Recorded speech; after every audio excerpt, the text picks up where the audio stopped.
Alright, good morning. It is Wednesday. I got it right this time. It's a Wednesday, so today is, like I said, another simple day. I'm trying to get the kids to finish up their projects and the backgrounds to their projects. I'm going to get that set up and have them kind of start to finish because next week we're going to do a new assignment and I'm super excited. I shall talk to you guys later. So these are kind of the ideas and the plans of my, what's it called, for next year. We don't have our full like resource center academic planner, but I do have like the start of when our learning period starts. So I am starting to plan it out by learning periods. It is in pencil, so I can be a little more flexible, except for the quiz stickers, but it's okay if I have one on there.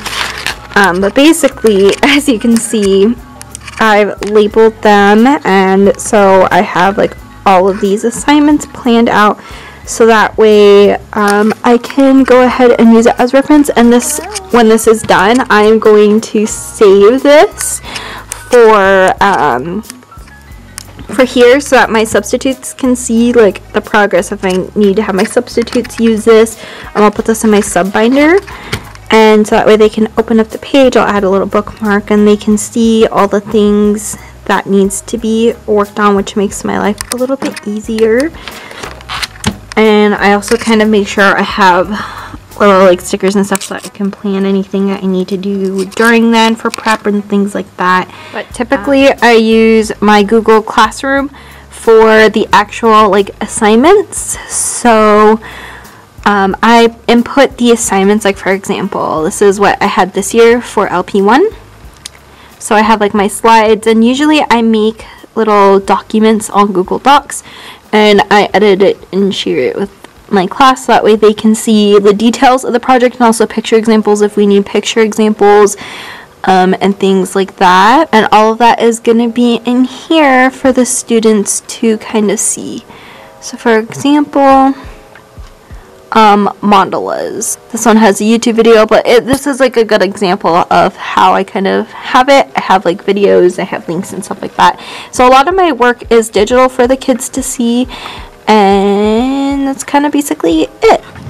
So for right now, I am just going to go ahead and start adding my like announcements, because we're starting a new learning period next week. So I'm going to start my announcements so students know what we're doing and how we're doing it. And then I am going to start getting more of my projects and stuff on paper here in the planner for next year. So that way all of that is done and I have like a paper file. So if anybody asks me, oh, what are you doing and this and that, because that has been brought up to me a lot this past few days. I'm broken. It's already here, and I do kind of want to label each learning period like 1, 2, 3, 4, 5, 6, 7, 8, 9, just to make it easy on me. And like I said, it's in pencil, so I'm able to erase and do what I need. I will be here till 4:30. Right now it's 3:50, so I have quite some time to work and do things that need to get accomplished, and then I'm going home. I will kind of film a little bit of it. I do have homework. I'm taking an English class right now, so nothing filmable, but I am going to be painting and stuff tonight too. I want to kind of get some projects slowly finished, so I'll start videoing that. Hopefully I'm not too tired. As you can tell, I'm exhausted. The kids are ready today. But yeah, so that'll be fun. I have next week's worksheets here as well. So next week my middle schoolers are going to be doing rhythm and movement. So I have the worksheets there and we're going to be doing that, and then they're going to be finishing their cow skull projects.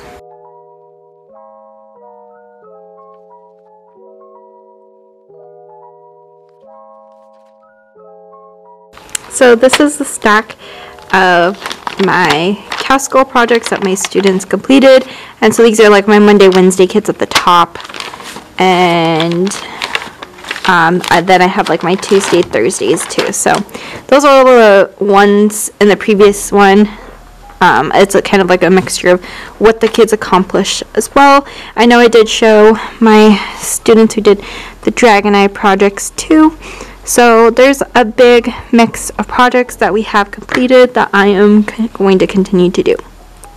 Then I'm pretty much almost done with the diorama boxes. What I'm going to do is, for my art history classes, each table is going to get a box just to make it easier on myself and easier on them, especially because these are bigger. Each table is going to get a box, and they're going to create an impressionism diorama, which I'll show you what that looks like right now. Alright, so my students are going to make a diorama like this. I already built the boxes for them, and each group is going to create a 3D illusion, just like how this one is, of a diorama. So they're going to kind of create this idea that it's flat even though it's not, but it's also 3D.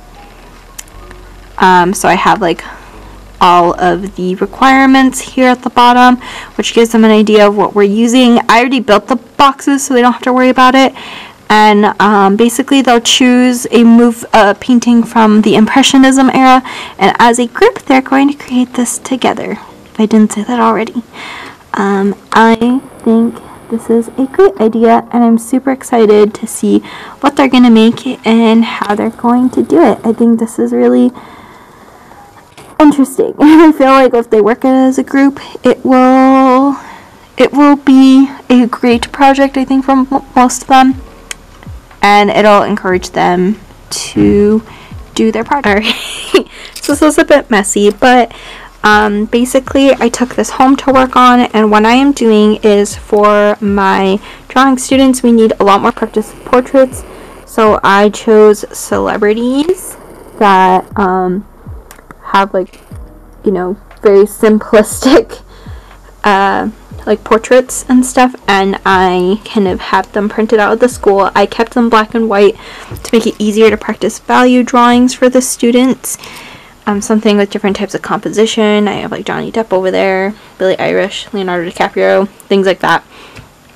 I'm cutting them out. I have copies, a whole bunch of copies, so whatever students prefer, they can just grab one and they can practice on their portrait skills. I'm trying to help them with value because they're struggling with it a lot, so it's kind of been it's been a little difficult for them. So I want them to practice more with values and trickles and getting a good blend of things and practicing proportions and trying to create likeness. So hopefully this will be helpful, and then we can move on to figure drawing, because if they can't get the likeness, it's going to be super hard for them to work on figures and doing body proportions, because portraits in general are hard. And if they can't even get the concept of drawing a face or drawing, you know, the eyes and things, figure drawing is going to be a disaster. So I want them to get a little more practice before we get into it. Alright, hi guys. So today is Thursday. It's Thursday. And there is a lot going on today.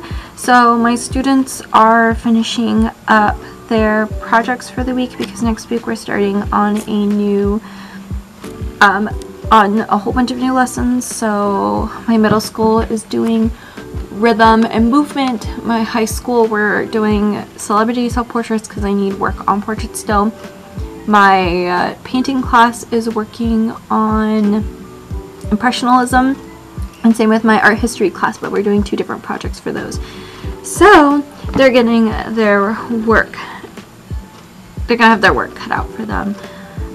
Anyways, I am going to go ahead and set up my stuff. The kids will be in here probably in about like 20 minutes or so, or like 20 to 30 minutes. So I have a lot to do, and I have a lot to organize, and I have to set down the chairs. So yeah, hopefully I can get all of that done. So because students aren't being great at being aware of my supplies and just not taking care of them like they should, now I have to go out of my way. And it might seem like a little bit petty for some people, because yeah, this is art and we make a mess and we have fun and we play with things.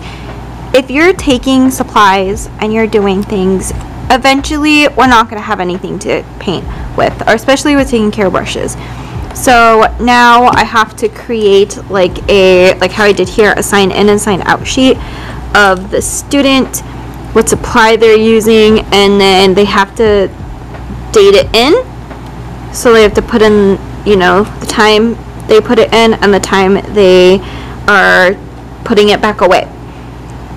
That way I can keep track of who's not actually turning in my assignments, and it gives them more time instead of standing by the door.